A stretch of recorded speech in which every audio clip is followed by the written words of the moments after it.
अस्सलामुअलैकुम। मोहम्मद अज़हर सिद्दीक अपने programme mess news के साथ हाजिर खिदमत है। बहुत ही अहम समाअत थी आज लाहौर हाई कोर्ट में तोशा खाना। मैंने तफसीलात बता दी थी, लेकिन बहुत ज़बरदस्त आर्गूमेंट है उसके अंदर एक डेवलप हुआ और वो आपके साथ शेयर करना है। और मैं बजाय मैं गुफ्तगू करने के लिए जो मैंने मीडिया में डिस्कशन की, जो टीवी चैनल पर चला, वो साथ आप देख लेंगे। दूसरा अहम इशू है कि 23 तारीख को असेंबलियाँ डिज़ोल्व होती हैं, तो निगरान सेटअप क्या है, बड़े स्पेसिफिक सवाल आप लोगों ने किया है, मैं उस पर भी बात करूँगा। कुछ गुजरात डिवीजन के हवाले से, फंड्स एलोकेशन के हवाले से एक पटिशन दायर हुई है सुप्रीम कोर्ट के अंदर, मैं उस पर भी बात करूँगा। तोशा खाना से शख्सियात के तहफ़्फ़ुज़ वसूल करने की फरहमी के लिए ये दरख्वास्त है। अदालत ने वो जो तफसीलात है ना, वो अदालत तक ही आ जाए, यानी मुझे ना दी जाए। और सवाल बड़ा बारीक है वहाँ पर। जो तोहफे तो वफाकी हुकूमत के ख़जाने में जमा हो गए, वहाँ पड़े हुए हैं, वो तो क्लासीफाइड और खुफिया रखे जा सकते हैं। जब एक तीसरे आदमी अज़हर सिद्दीक को दे दिए हैं, तो वो खुफिया कैसे हो सकते हैं?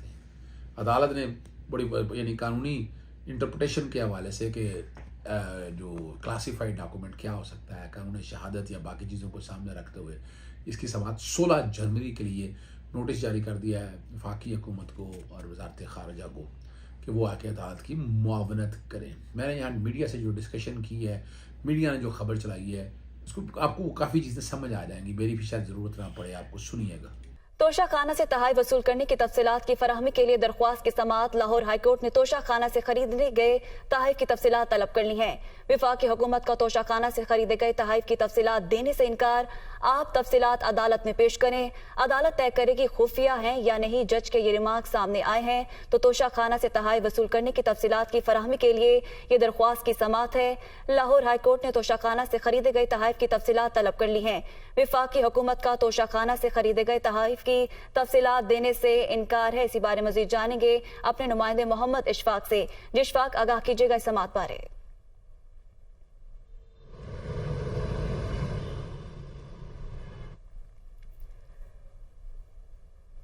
जी इशफाक, हमें आगाह कीजिएगा इस समाअत बारे।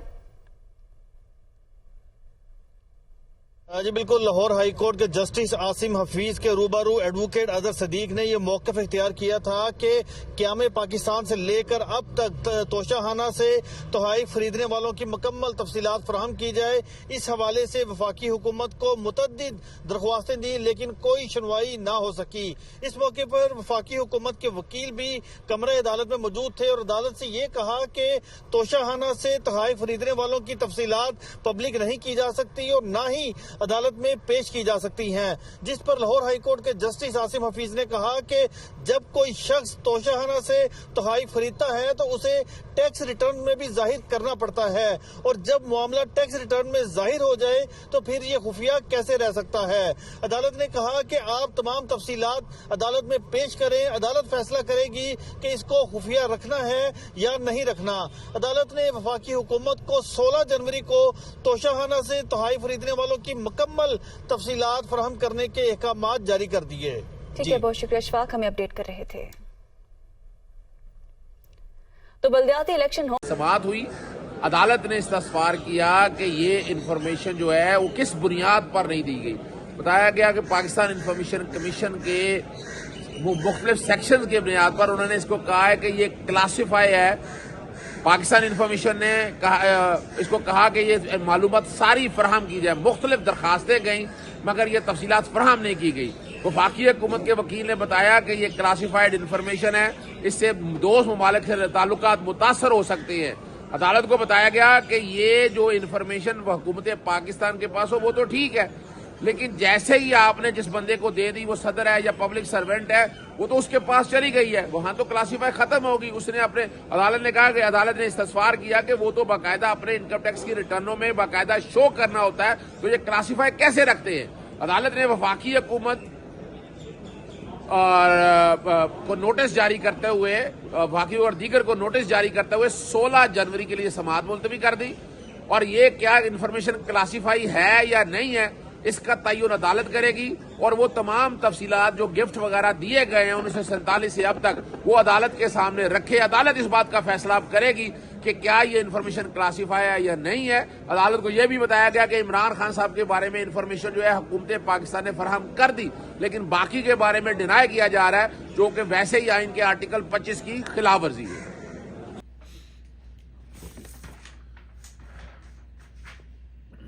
अगली जो बात आपसे करनी है वो, चलें पहले मैं ये बात कर लेता हूँ, कोर्ट की पहले बात कर लेता हूँ। या कोर्ट को अब छोड़ें, नून लीग के साथ एडजस्टमेंट, काफ लीग के साथ एडजस्टमेंट के फैसले की मंजूरी दे दी इमरान खान साहब ने। 3 रुकनी आला सतही कमेटी का इजलास तलब कर लिया गया। शाह महमूद कुरैशी जो है ना, और ये जो बड़ी ज़बरदस्त बात है, इसके अलावा जो चूँकि वहाँ इमरान खान साहब नाअहल हो गए जो इलेक्शन में 37 के बाद, तो पार्लियामानी लीडर जो है उस कौमी असम्बली में शाह महमूद कुरैशी का बना दिया गया है और करार दे दिया है। असम्बली सेक्रेटरीट ने, स्पीकर सेक्रेटरीट ने इमरान खान साहब का बहसीत MNA किरदार ख़त्म कर दिया। तो मैंने आपको बात कही थी MNA की हद तक तो आ गया, बाकी वो MNA की 6-7 सीटों से जीते हुए हैं, उस पर अभी हलफ लेने के हवाले से मामला ज़ेर इल्तवा है। और अरकान असम्बली की इज्तिमाई इस्तीफ़े कबूल करने का इख्तियार नहीं रहा इसको सामने, वो तो पहले इस्तीफ़े आ जा चुके हैं। अब जो मर्जी करे, बरसोए पे बैठे जो मर्जी करते रहे, जो फैसला हो गया है। इमरान खान साहब रुके गिरी है, मैं बता दूंगा आपको, वो इस सारे मामले में अब आगे आएंगे। और अगली जो बात है वो जरदारी यहाँ मौजूद है। परवेज़ लाई के साथ कोशिशों के लिए गारंटियाँ भी मांगी गई हैं। चौधरी शुजात समेत चंद शख्सियात को गारंटी देने का कहा है। सालिक और तारिक चीमा ने गारंटी के लिए वक्त मांगा। परवेज़ लाई की गारंटी तो दे सकते हैं लेकिन मूनस की नहीं। परवेज़ लाई मान गई और गारंटी मिली तो CM रहेंगे। कैसे CM रह जाएंगे आप ज़रा खुद सोचिएगा, बड़ी सिंपल सी बात है। तो अगर इमरान खान साहब तहरीक एतमाद अगर वो ले आए, मैं बात कर रहा हूँ, अगर वो ले आए तो फिर क्या रह जाएगा आपके पास? तो ये इतना आसान काम नहीं। अगर इस्तीफ़े दे दिए तो फिर क्या रह जाएगा आपके पास? फिर तो आप या तीसरी बात है, परवेज़ लाई इस्तीफ़ा दे के नया इलेक्शन लड़ेंगे। तो इतनी आसान काम नहीं है ये बड़ी तकलीफ, बड़ी मसाइल का सामना करना पड़ेगा। ये इलेक्शन इतने आसान नहीं है, ये इतना, मैं फिर बता दूं, इतना आसान काम नहीं है।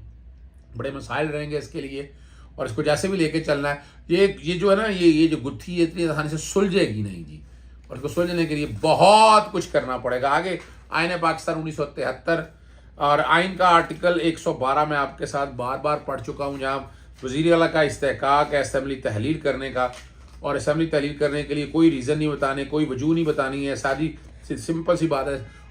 और आइन का आर्टिकल 112 बैकग्राउंड पे चल रहा है, 58 बैकग्राउंड पे चल रहा है कि ये वहाँ वज़ीर आज़म को है, यहाँ वज़ीर आला को है। और ये जब चीज़ें सारी आप समझिएगा। और तहरीक अदम एतमाद के हवाले से 95 है, कौमी असम्बली का 136 है, वज़ीर आला के हवाले से 20% जमा करानी है। लेकिन यहाँ चैलेंज करता हूँ, यहाँ तहरीक एतमाद ला ही नहीं सकते आप। पाकिस्तान मुस्लिम लीग नून और हवारी लाए, अच्छा क्यों नहीं ला सकते? अच्छा चलें ले आए तो उसमें जो वोट डाल के तो आप गिरा ही नहीं सकते। यानी अगर कोई बंदे ने मुनर हुआ तो वोट अगर, यानी क्या वज़ीर आला हमजा परवेज़ लाई के खिलाफ उनके अपने बंदे उनको नीचे गिराएंगे? या तो ये 10 आ जाए, पार्लियामानी पार्टी फैसला करे कि तरीके अदम एतमाद पर कामयाबी होनी है तो परवेज़ लाई बाहर हो जाएंगे और यहाँ तब कामयाब हो जाएगी। वरना तो किसी ने भी पार्लियामानी पार्टी के फैसले के खिलाफ अगर दिया वोट तो वोट वो काउंट नहीं होना, नाहर वो अलहदा हो जाएगा। तो यहाँ एब्सेंट का ताल्लुक ही कोई नहीं है यहाँ पर। मैं फिर बताता चलूँ, यहाँ तो बड़ी सीधी सी बात है ना, आपने करना है PDM की जमातों ने, और एतमाद की तहरीक आ नहीं सकती जब तक वो इजलास नहीं बनाएगा। और मैंने आपको इस हवाले से बड़ा वजाहत के साथ आपको बता भी दिया था, मैं दोबारा आपके सामने रख देता हूँ। और वो अपना जी 130 और 130 आर्टिकल बड़ा क्लियर है इस हवाले से। अगर एतमाद का वोट लेने के लिए कहना है तो गवर्नर इजलास बुलाएगा और तहरीक एतमाद पहले सेटिस्फाई करना होगा। तहरीक एतमाद भी नहीं आ सकती। मैं इसलिए बार बार आप लोग कन्फ्यूजन क्रिएट करने की कोशिश करते हैं।